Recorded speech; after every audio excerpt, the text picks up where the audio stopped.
Le second livre des rois, chapitre 4. Une femme, d'entre les femmes des fils des prophètes, cria à Élisée en disant « Ton serviteur, mon mari, est mort, et tu sais que ton serviteur craignait l'Éternel. Or le créancier est venu pour prendre mes 2 enfants et en faire ses esclaves. » Élisée lui dit « Que puis-je faire pour toi? Dis-moi, qu'as-tu à la maison? » Elle répondit « Ta servante n'a rien du tout à la maison qu'un vase d'huile. » Et il dit « Va demander au dehors des vases chez tous tes voisins, des vases vides, et n'en demande pas un petit nombre. Quand tu seras rentré, tu fermeras la porte sur toi et sur tes enfants, tu verseras dans tous ces vases, et tu mettras de côté ceux qui seront pleins. » Alors elle le quitta. Elle ferma la porte sur elle et sur ses enfants. Il lui présentait les vases et elle versait. Lorsque les vases furent pleins, elle dit à son fils « Présente-moi encore un vase. » Mais il lui répondit « Il n'y a plus de vase. » Et l'huile s'arrêta. Elle alla le rapporter à l'homme de Dieu et il dit « Va vendre l'huile et paye ta dette, et tu vivras, toi et tes fils, de ce qui restera. » Un jour, Élisée passait par Sunem. Il y avait là une femme de distinction qui le pressa d'accepter à manger. Et toutes les fois qu'il passait, il se rendait chez elle pour manger. Elle dit à son mari, « Voici, je sais que cet homme qui passe toujours chez nous est un saint homme de Dieu. Faisons une petite chambre haute avec des murs, et mettons-y pour lui un lit, une table, un siège et un chandelier, afin qu'il s'y retire quand il viendra chez nous. » Élisée, étant revenu à Sunem, se retira dans la chambre haute et y coucha. Il dit à Géasi, son serviteur, « Appelle cette Sunamite. » Géasi l'appela et elle se présenta devant lui. Et Élisée dit à Géasi, « Dis-lui, voici, tu nous as montré tout cet empressement, que peut-on faire pour toi? Faut-il parler pour toi au roi ou au chef de l'armée? » Elle répondit, « J'habite au milieu de mon peuple. » Et il dit, « Que faire pour elle? » Géasi répondit, « Mais elle n'a point de fils, et son mari est vieux. » Et il dit, « Appelle-la. » Géasi l'appela, et elle se présenta à la porte. Élisée lui dit, « À cette même époque, l'année prochaine, tu embrasseras un fils. » Et elle dit, « Non, mon Seigneur, homme de Dieu, ne trompe pas ta servante. » Cette femme devint enceinte, et elle enfanta un fils à la même époque, l'année suivante, comme Élisée lui avait dit.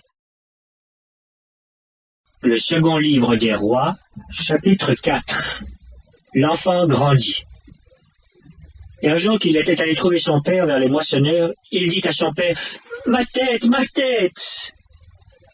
Le père dit à son serviteur, « Porte-le à sa mère. » Le serviteur l'emporta et l'amena à sa mère.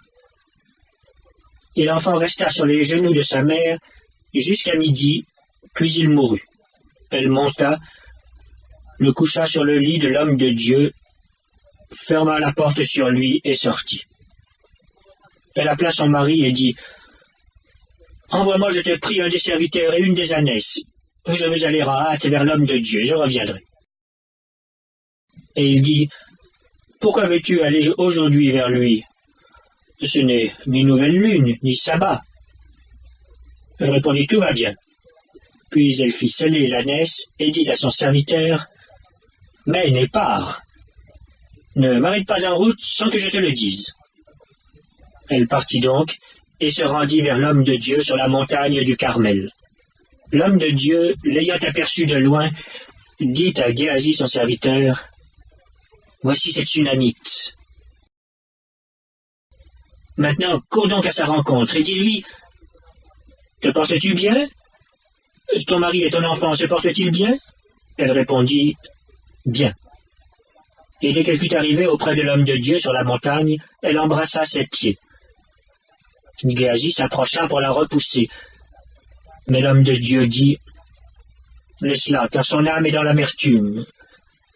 Et l'Éternel me l'a cachée et ne me l'a point fait connaître. Alors elle dit, ai-je demandé un fils à mon Seigneur, n'ai-je pas dit, ne me trompe pas? Et Élisée dit à Géasi, ce terrain, prends mon bâton dans ta main et pars. Si tu rencontres quelqu'un, ne le salue pas. Et si quelqu'un te salue, ne lui réponds pas. Tu mettras mon bâton sur le visage de l'enfant. La mère de l'enfant dit, l'Éternel est vivant et ton âme est vivante, je ne te quitterai point. Et il se leva et la suivit. Et Géasi les avait devancés, et il avait mis le bâton sur le visage de l'enfant. Mais il n'y eut ni voix, ni signe d'attention. Il s'en retourna à la rencontre d'Élisée, et lui rapporta la chose en disant, l'enfant ne s'est pas réveillé. Lorsqu'Élisée arriva dans la maison, voici, l'enfant était mort, couché sur son lit. Élisée entra et ferma la porte sur eux deux, et il pria l'Éternel. Il monta et se coucha sur l'enfant.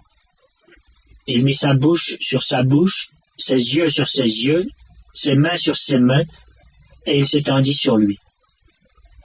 Et la chair de l'enfant se réchauffa. Élisée s'éloigna, alla çà et là par la maison, puis remonta et s'étendit sur l'enfant. Et l'enfant éternua 7 fois, et il ouvrit les yeux.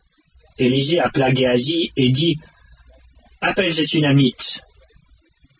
Géasi l'appela, et elle vint vers Élisée qui dit, prends ton fils. Elle alla se jeter à ses pieds, et se prosterna contre terre, et elle prit son fils, et sortit. Élisée revint à Gilgal, et il y avait une famine dans le pays. Comme les fils des prophètes étaient assis devant lui, il dit à son serviteur, mets le grand pot et fais cuire un potage pour les fils des prophètes. L'un d'eux sortit dans les champs pour cueillir des herbes.